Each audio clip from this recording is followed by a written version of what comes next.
አዚል ዙከርስ። ደራሲ አልታይ ገብረመድህን ብዙነህ።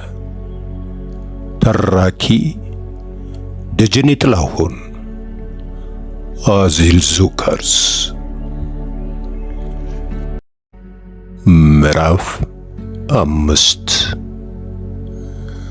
ከራዳር እይታ ውጪ የሆነው ቦሌ ዓለም አቀፍ አውሮፕላን ማረፊያ በቀላሉ እንደ ልብ የሚነሱበትና የሚያርፉበት ቦታ አይደለም። በተለይም በስተሰሜን ምዕራብ የሚገኙት ተራራዎች ፈታኝ ናቸው። ካፒቴን አላምረው የሚያበሩት አውሮፕላን ከባህር ወለል በላይ 7000 ጫማ የሆነውን ይህን የአዲስ አበባ ተራራማ የአየር ክልል እየለቀቀ ነው። የነፋሱ ፍጥነት ካሉበት የከፍታ መስመር ጋር እየተስማማ ነው።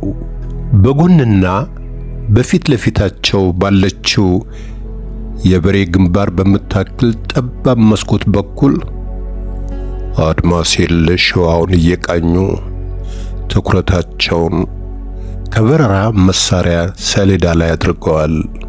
የበረራ ተማሪ በነበሩበት ወቅት አንድ መምህራቸው ለፓይለት የማያስፈልጉት 3 ነገሮች the 3 most useless thing for a pilot ብሎ እንደ ቀልድ የነገራቸውን ነጥብ በስራ ገበታቸው ላይ በተሰየሙ ቁጥር ያስታውሱታል።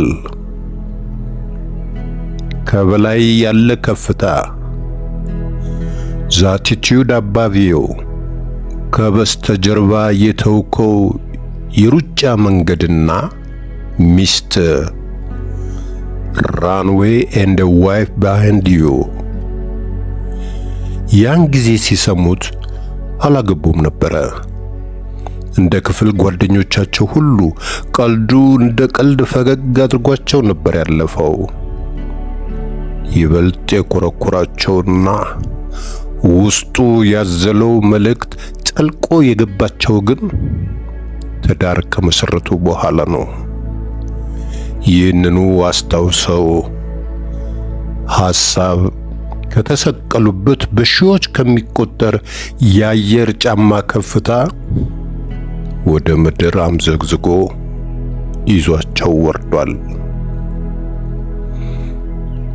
ከቤታቸው ሲወጡ የተፈጠረውን ነገር አእምሯቸው በፍጹም መቀበል አልቻለም። የአበባየሁ ሁኔታ አላማራቸውም። ከ23 ዓመት በላይ አብረዋቸው ከኖሩት ውድ ባለቤታቸው ጋር ሲጋጩ ይህ የመጀመሪያቸው አልነበረም። የተጋቡ ሰሞን ከባድ ጸብ መሃላቸው ተፈጥሮ ነበረ። ወይንታ አስመሮም በምትባል ሆሰስ ጠርጥረዋቸው ድብልቅልቃቸው ወጥቶ ለረጅም ጊዜ ተቃቅረው ነበረ። ኋላም ችግሩን በሽምግልና ከፈቱና የየሆዳቸውን ጥርጣሬ ካጸዱ በኋላ ነው ትዳራቸው እንደ ኖህ መርከብ ሰላም የሰፈነበት ጎጆ መሆን የጀመረው። ኋላ ላይ አበባየሁ ልጆቻቸውን ባህር ማዶ መላክ መፈለግ ከጀመሩ ወዲህ ነው እንግዲህ እንደገና ለመግባባቱ ያገረሸው። አዲሱ የአበባየሁ ባህሪና አስተሳሰብ የሚኖርበት ማህበረሰብ ህይወት ስሜት ነጸብራቅ መሆኑን አላምረው መገንዘብ ችለዋል። ምንም አይነት መፍትሄ ለማግኘት ግን አልሞከሩም። እያድበሰበሱ ሲያስታመሙት ነው የኖሩት። ከቅርብ ጊዜ ወዲህ የአበባየሁ ጥያቄ እየጠጠረ መምጣቱንም አስተውለዋል። የዛሬው ግን ያመረረ ሞኝ በግ አይነት ነው የሆነባቸው። የቱንም ያህል ቢነጋገሩ ትዳር አፈርሳለሁ ብለዋቸው አያውቁም። ከተለመደው ቁም ነገር ሥራ ልጆችን ውጪ ላክ ማጉረምረምና ጫጫታ ባለፈ የሰነዘሩት ኃይለ ቃል የቅጣት ዝርዝሩን የያዘ ደረቅ መመሪያ ነበረ። የረጅም ዘመን የትዳር አጋራቸው የልጆቻቸው እናት የኔዋ አበባየሁ ሙሉ ለሙሉ ተቀይረውባቸዋል። የሚጨብጧቸው አይነት አልሆንላቸው። አላምረው አብዛኛውን እድሜያቸውን የፈጁት በትምህርትና በስራ በመሆኑ ወደ ትዳሩ ዓለም የገቡት ዘግየት ተብለው ነበረ። አበባየሁም በትንሹ ከ12 ዓመት በላይ በልጧቸዋል። ይህ የእድሜ ልዩነት በትዳራቸው ላይ ለፈጠረው ችግር አስተዋጽኦ አድርጓል ብለው ግን ለማሰብ ይቸገራሉ። ይሄ ቢሆን ኖሮ ቤተሰቦቿ ራሳቸው ቀድሞውኑ እሺ ብለው አይሰጡኝም ነበረ። ስለዚህ በእኔና በአበባዬ መካከል ለተፈጠረው አለመግባባት እድሜ ሰበብ ሆኖ በአጀንዳነት መነሳት አይኖርበትም። ፔሬድ የምን ጊዜም ማስተባበያቸው ነው።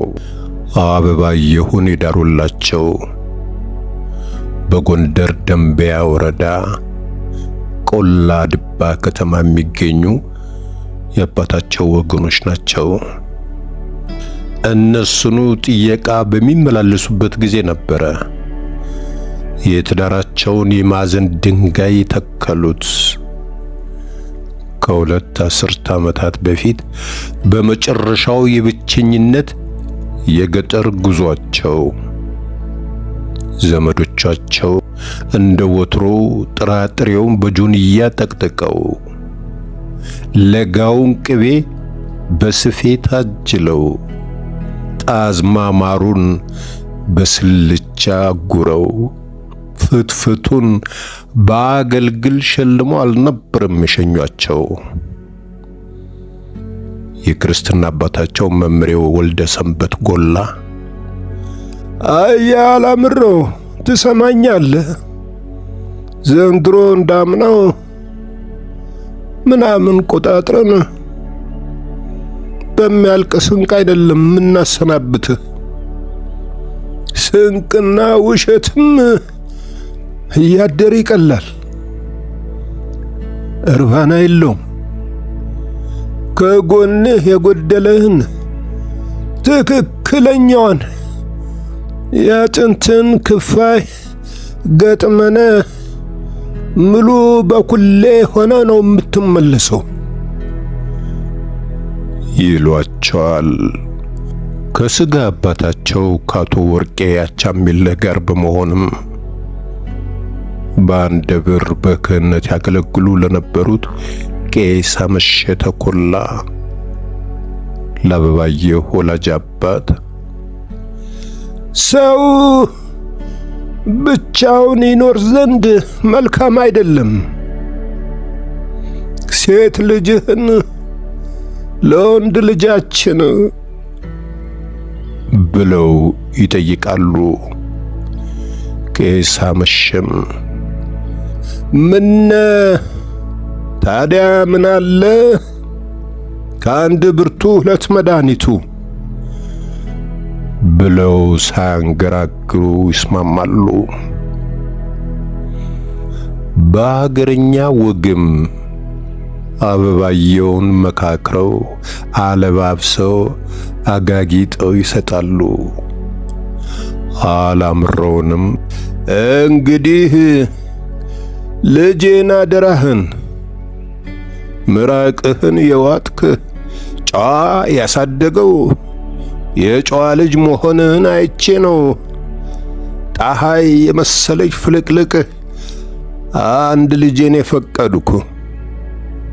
እንደ ባልም እየተንከባከብካት እንደ አባትም እየመከርካት ከብዳችሁ ተሳስባችሁ ኑሩ ብለው ባደራ ይሰጧቸዋል። አዲስ አበባ ይዟቸው መጥተው መኖር ከጀመሩ በኋላ ሙያቸው በሚፈጥርባቸው ጫና ምክንያት ሁሉንም በሚባል ደረጃ የቤተሰብ ኃላፊነቱን ቀንበር አበባየሁ ጫንቃ ላይ ለማሳረፍ ይገደዳሉ። ይህም ሆኖ ግን ቤታቸው ሙሉ ለሙሉ አልረሱም። እንዲያውም የአበባየሁን እርዳታ እንደ ውለታ ቆጥረው በየጊዜው ለሥራ ከመሄዱበት ሀገር ምናምን ሳይዙ ባዶ እጃቸውን ተመልሰው አያውቁም። ይህም ባደረጉ ቁጥር አበባየሁ ደሞ በረሃ ለበረሃ አየር ለአየር መንከራተት ሳያንስ ብለው ክብድ ነበር የሚላቸው። የሚያጎርፉላቸው የምስጋናና የምርቃት ቃላትም ልዩ ነበረ። አሁን ግን ሁኔታቸው ተቀይሯል። ዘንቢል ሙሉ ወርቅ አምጥተው እላያቸው ላይ ነስንሰው ቢያፈሱባቸው አየሁ ኃይሉ። እስከ ዛሬ የተደረገላቸውንም ነገር ከቁብ አይቆጥሩትም። ከየሀገሩ በአይነት የሚመጣላቸውን ስጦታ ስለ መልካም ሚስትነታቸው የሚደረግላቸው ሽልማት መሆኑን አያስቡትም። ይልቁንስ ለሚያነሷቸው ቁም ነገር ስራና ሌሎች ተያያዥ የመብት ጥያቄዎች አፍ መሸበቢያ የሚወረውሩላቸው የካሳ ክፍያ ነው የሚመስላቸው። ይህንንም ከራሳቸው ከአበብዬ አንደበት በተደጋጋሚ ሰምተው አረጋግጠዋል። አንድ ጊዜ ስለዚሁ ወሮታቸው አንስተው ሲያወጉ አበብዬ ስሙት እንዲያው አፈርሶንልሽ ብለው አንድ ጥያቄ ሊጠይቋቸው እንደሚፈልጉና እውነተኛ ስሜታቸውን ሳይደብቁ መልስ እንዲሰጧቸው ይለምኗቸዋል። ኧረ ጠላት እንኳን ሞትን እንቅልፍህን አያሳየን። ፈቃደኝነታቸውን በደስታ ከቀልድ ጋር ይገልጻሉ። እስኪ እንዲያው ንገሪኝ፣ ምን ቀረብሽ? ምን አጎደልኩብሽ? ከፈረንሳይ ሽቶን፣ ከዱባይ ወርቁን፣ ከጣሊያን ጫማውን፣ ከሆላንድ ቺዙን፣ ከጀርመን ቢራውን፣ ከቤልጂየም ቼኮሌትንሽ አልቀረኝ። ከቻይና ምግብ ሳይቀር ቋጥሬያለሁ። ከየት ምን ቀረሽ? አበባየሁ ተንከትክተው ሳቁ። ሲበቃቸው ለመሆኑ ድርተኞቼ ምን ብሎ እንደሚያስቁብኝ ታውቃለህ? ጥያቄያቸውን በጥያቄ ያስተናገዱላቸው። አይ አላቅም። ምን አሉ? እስኪ አንቺ ንገሪኝ። እንዲያም አርጎ የለ ተው ይቅር። ለምን ይቀራል? ልስማው። ልክ አንተ ያልከኝን ስላቸው ለካስ አሜሪካ ምንም ያላመጣልሽ ለዚህ ነው አይሉኝም? እኔ ደግሞ ፍሬ ያለው ነገር የሚያወሩ መስሎኝ የአሜሪካ አንሶላ ስለሚባል እንደምታመጣልኝ ካልሆነም ልጆቼ ራሳቸው ሲሄዱ እንደሚልኩልኝ ነገርኳቸው። መልካም ብለሻቸዋል። ምን ችግር አለው? ደሞ ላንሶላ አንድ አይደለም 4 አመጣልሻለሁ።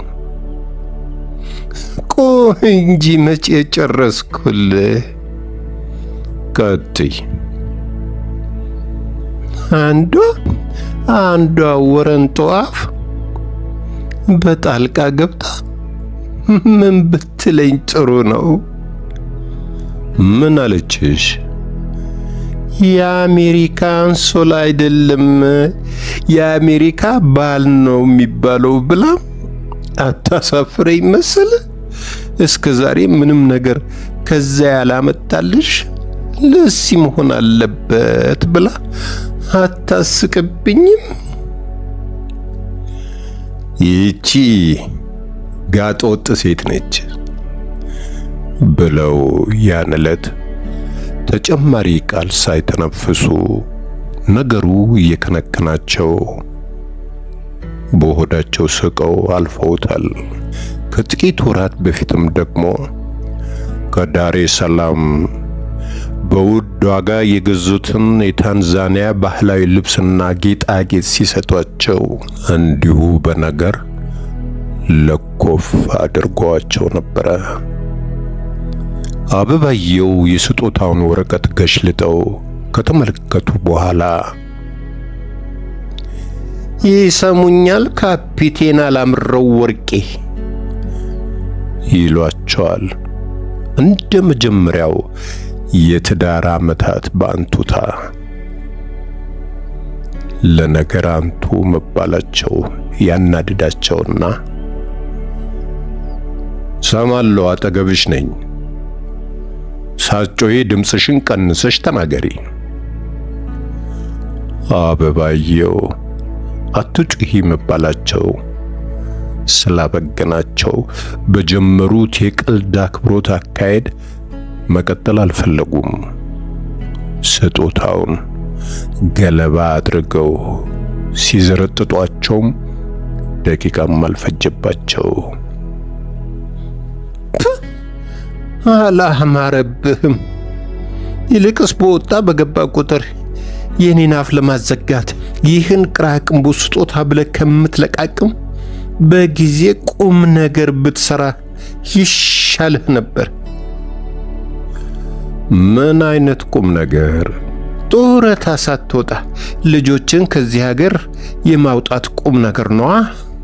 አየር መንገድ እንኳን አንተ ፓይለቱ ማንም አይደል እንዴ ልጁን ውጭ የሚልከው? ይሄ ብጥቅጣቂና ልጥፍጣፊ ነገር እንደው አላቂ ጠፊ ነው፣ አይጠቅመንም። ቁም ነገሩ ነው የሚበጀን። ቁም ነገር ስራ። አበባየው በአበባየው ቋንቋ ቁም ነገር ስራ ልጆችህን ውጭ ላክ እንደሆነ ትክክለኛ ትርጉሙን ዘግይተው ያገኙት ያን ዕለት ነበረ። አለመግባባታቸው ስር እየሰደደ መጥቶ አሁን ያለበት ደረጃ ደርሷል። ቀደም ብለው ከጋብቻቸው በፊት ያስቡት እንደነበረውና ኋላም እንደተገነዘቡት ማህበራዊ ህይወት የራሱን ስነልቡናዊ ጫና ማሳረፉን መካድ አልፈለጉም። ከ5 ዓመት በፊት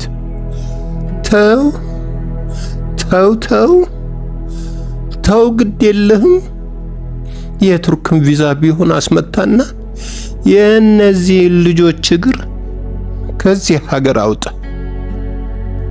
የፓይለት ስምና ደሞዝ ይዘህ ቁም ነገር ሳሰራ የሀገር መሳቂያ እንሁን ያሏቸው ለዚህ በቂ ማረጋገጫ ነው። ጎረቤት አይታ ልጆቻችንን የፈረንጅ ተላላኪ ልታደርጋቸው ቁርጣ ተነስታለች። አበባየሁን ነቀፉ።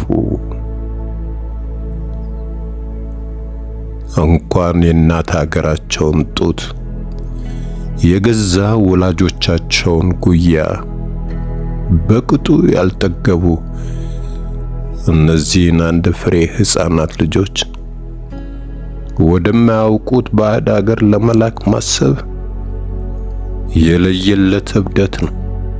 በአገር ሰላም ሐይቅ ውስጥ ተዝናንቶና ተረጋግቶ የሚኖርን አሳ ከውሃ ውስጥ አውጥቶ አፈር ላይ እንደመጣል ይቆጠራል። ነፍስ የማጥፋት ወንጀል ሲሰሩ እጅ ከፍንጅ የያዟቸው ያህል ዘገነናቸው። የልጆቻቸው ራዕይ ድቅን አለባቸው። የሶስና ነገር ብዙም አላሳሰባቸውም። ነገር ግን ክብረ ወርቅ ሐኪም፣ አትክልት፣ ፓይለት ለመሆን የነበራቸው ህልም አመድ ሆኖ ሲሾክ ታያቸው። የድካማቸውን ፍሬ ለመቅጠፍ ጥቂት መንገድ ሲቀራቸው ተደናቅፈው የወደቁ ያህል ተሰማቸው። ይህንንም ራቅ ወዳለ ስፍራ ለመብረር በማኮብኮብ ላይ ያለ አውሮፕላን ያለ ጊዜውና አቅጣጫው እንዲነሳ አስገድዶ የትም ሳይደርስ አሰናክሎ ከመንገድ የማስቀረት ወንጀል ያህል ሆኖ ተሰማቸው። ፈተናቸውን እንኳን እስኪፈተኑ ድረስ መታገስ አልቻለችም። ደክመው ወይኔ ልጆቼ፣ ይህ መሆን አልነበረበትም። ፓስፖርቱን በተቀበሉ ጊዜ ይህን እምነታቸውን ለምን ታዲያ አጥብቀው አልነገሯቸውም? እንዴት በቀላሉ እጅ ሰጡ? አላምረው ራሳቸውን በራሳቸው ጠየቁ። ጥላኝ ትሄዳለች፣ በላይ ላይ ትወሰልታለች ብለህ ነዋ። ፈሪ ልፍስፍስ፣ አቋም የለህም። የገዛ ህሊናቸው መልሶ ጮህባቸው።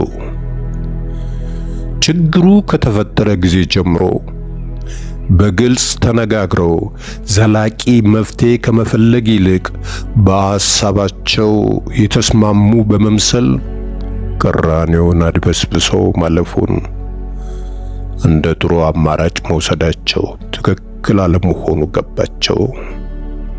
ቤተሰባቸውን ሳይሆን የማይፈታ ችግር ሲያስተዳድሩ የኖሩ ያህል ራሳቸውን አቀለሉ።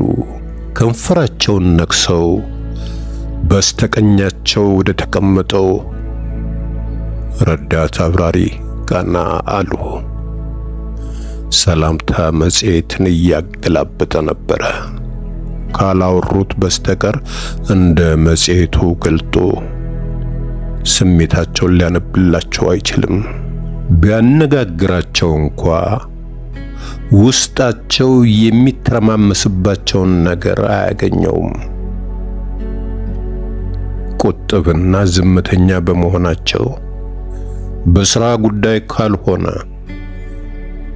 የግል ጨዋታ ከፍቶ የሚረብሻቸው ባልደረባ የለም።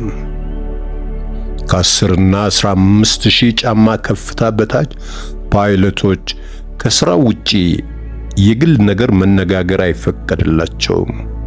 ይህ ሕግ ግን ለሳቸው በየትኛውም ከፍታ ላይ ያሉ የሚሰራላቸው ይመስላል።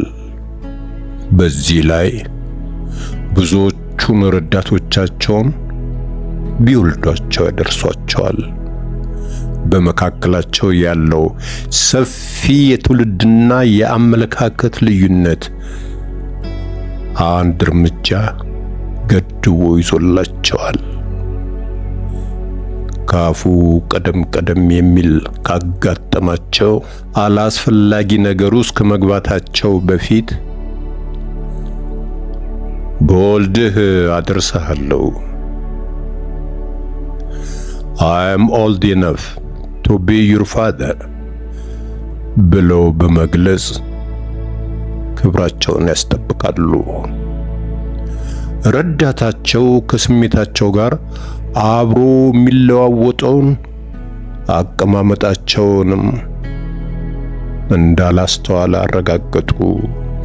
ልብ ቢልም ስራ ላይ ትኩረት ከማድረግ የመጣ ነበር የሚመስለው። ትዳራቸው እንደተፈወዘ ካርታ በመዘበራረቁ ምክንያት መሆኑን ሊገምት አይችልም። አየር መንገድ ውስጥ ማንም በዚህ አይጠረጥራቸውም። በሙያቸው ብቻ ሳይሆን በትዳራቸው የተዋጣላቸው ከሚባሉት መካከል እሳቸው በቁንጮነት የሚጠቀሱ ሰው ናቸው። አውሮፕላኑ የቀይ ባህር ዳርቻን በስተቀኝ በኩል አጋድሞ የፖርት ሱዳንን አናት ሰንጥቆ እየተመመ ነው። ከመቀመጫቸው ተደላድለው ወደ ነበሩበት ሐሳብ ተመለሱ። የአበባየውን ትዕዛዝ ባይፈጽሙ የሚጠብቃቸው ቅጣት ከበድ ያለ ነው።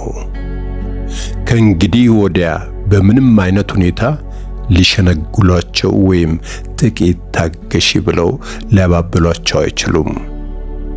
ትዕግስታቸው ተሟጦ አልቋል። የተባሉትን ካላደረጉ እዚች ቤት ተመልሰህ አትገባም ብለዋቸዋል። አበባየው ከቤት እመቤትነት ወደ ቤት አንበሳነት ተቀይረው የሚጠብቋቸው ያህል ከወዲሁ ፈርተዋቸዋል። ደሞስ ፓስፖርት ማውጣት ደረጃ እስክደርስ ድረስ እንዴት ትደብቀኛለች? ውሳኔው ላይ ቢቀር እንደ አባትነቴ ምክር ወይም ማስተያየት መጠየቅ አልነበረባትም? እንዴት ሁሉንም ነገር በግሏ ብቻዋን ወስና ትጨርሳለች? የአባወራነት ትምክህትም መጣባቸው።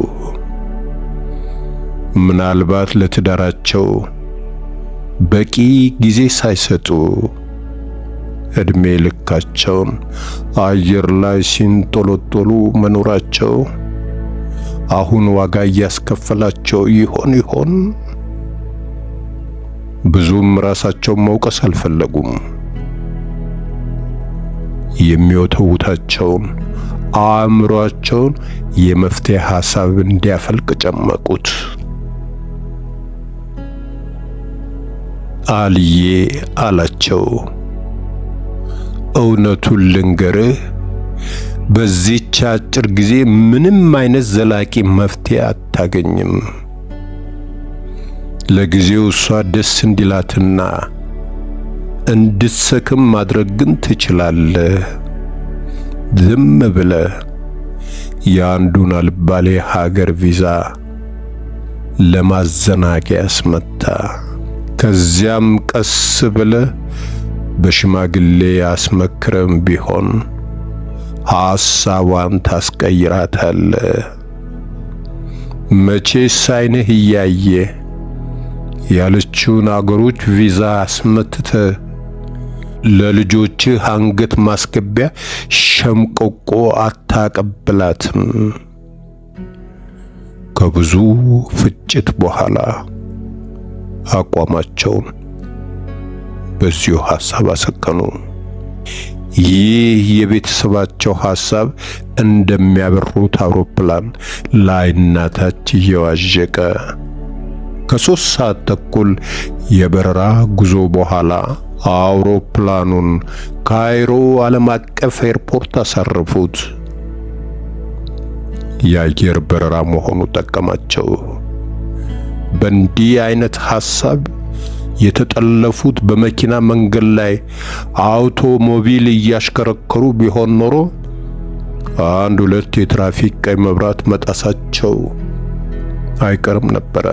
ሊያደርሱት ይችሉት የነበረው አደጋ ታይቷቸው በዚህ ረገድ ስራቸውን ያቃልልላቸውን ቴክኖሎጂ አመሰገኑት። አውሮፕላኑ ሲያርፍና ሲነሳ ካልሆነ አየር ላይ አብዛኛውን ሥራ የሚሰራላቸው ኮምፒውተሩ አውቶ ፓይለት ሲስተም ነው። ጠቃሚ መሳሪያዎችን መቆጣጠርና ለሬዲዮ ግንኙነቶች መልስ መስጠት ከሳቸው ወይም ከረዳታቸው ይጠበቃል። ወደ ሆቴላቸው የሚወስዳቸው ቫን ውስጥ ሆነው ከኤርፖርት እስከ ሆቴሉ ካለው 12 ኪሎ ሜትር የመኪና መንገድ ይልቅ ከአዲስ አበባ ካይሮ የተጓዙት 2476 ኪሎ ሜትር የአየር ጉዞ ርቀት ደህንነቱ ይበልጥ አስተማማኝ መሆኑን አመዛዝነው በሙያቸው ተኩራሩ። ሆቴላቸው ገብተው ጥቂት አረፍ ካሉ በኋላ ልብሳቸውን አውላልቀው የመታጠቢያ ገንዳቸውን ለሰስ ባለ ውሃ ሞልተው ተነከሩ። ከተጀመረ ብላክ ሌቭል ጠርሙስ ውስኪያቸው ላይ ቀርተው ገንዳው ጠርዝ ላይ ያስቀመጡትን አነስተኛ ብርጭቆ አንስተው ተጎነጩና ውሃው ላይ ተንሳፈፉ። ሁሌም ከጉዞ በኋላ የረጅም ሰዓት የጊዜ ክፍተት ካላቸው 1-2 መለኪያ ቋ ያደርጋሉ። ካይሮ አየር መንገዱ የመጀመሪያውን ዓለም አቀፍ በረራ ያደረገበት ከተማ በመሆኑ ብቻ ሳይሆን በቅርበትም ይወዱታል። ከዚህ በኋላ የሚቆዩት 3 ቀን ነው። ያሰቡትን ለመፈጸም ቅዳሜና እሁድ አይቆጠርም። ኤምባሲዎች ዝግ ሊሆኑ ይችላሉ። የሚኖራቸው ቀን ነገ አርብ ብቻ ነው። ልጆቻቸው ፓስፖርት ላይ የትኛውን አገር ቪዛ ማስመታት አለባቸው? የአሜሪካ፣ የእንግሊዝ፣ የካናዳ፣ የአውስትራሊያ? አበባየው አንድ ቀን ሳያድሩ በአስቸኳይ ትኬት የሚቆርጡባቸው ሀገሮች ናቸው። ስለዚህም ከምርጫ አይገቡም። ሳያመነቱ ሰረዟቸው። ለይስሙላ የአበባየውን አፍ የሚያዘጉበትን አንድ አገር ቪዛ በማግኘት ጊዜ የሚገዙበትን ሁኔታ በመዘየዳቸው ረክተዋል። ፊታቸው የደስታ ብርሃን ረጭቶ ተዝናንተው ከውስኪው ደጋግመው ተጎነጩለት። ፓይለትነታቸው በጠባቧ ገንዳ ውስጥ እንዳሉ በጥቂት ደቂቃ ዓለምን በምናባቸው ለማሰስ ጠቅሟቸዋል። ቡልጋሪያን፣ ዩጎዝላቪያን፣ ፖላንድን አጩ። አበባየው ትንሽ ሶሻሊስት ደሃ አገር እያሉ ሲያንቋሽሿቸው ታይቷቸው ወደ ጎን ተዋቸው። በመጨረሻም ጀርመንን መረጡ። ጀርመን አውሮፓ ውስጥ ነው፣ ሀብታም ሀገር ነው።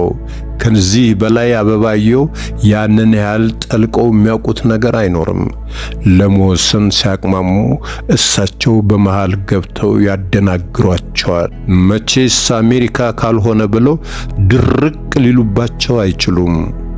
ቢሉም በሚቀጥለው ዓመት ይህንን የጀርመን ቪዛ አሳይተን እንጠይቃለን፣ አይከለክሉንም ቢሏቸው 1 ዓመት ይታገሳሉ። ይህንን ለራሳቸው አረጋግጠው በነገው ዕለት ለመፈጸም ወሰኑ። ቅዳሜ ግብዣው ላይ ገባ ብለው ብቻ ግንባራቸውን ያስመታሉ። የክብር እንግዳ ብለው የጠሯቸው የተለየ ሽልማት ለመስጠት ሳይሆን ወንበር እንዲያሞቁላቸው መሆኑን ከልምድ አላጡትም።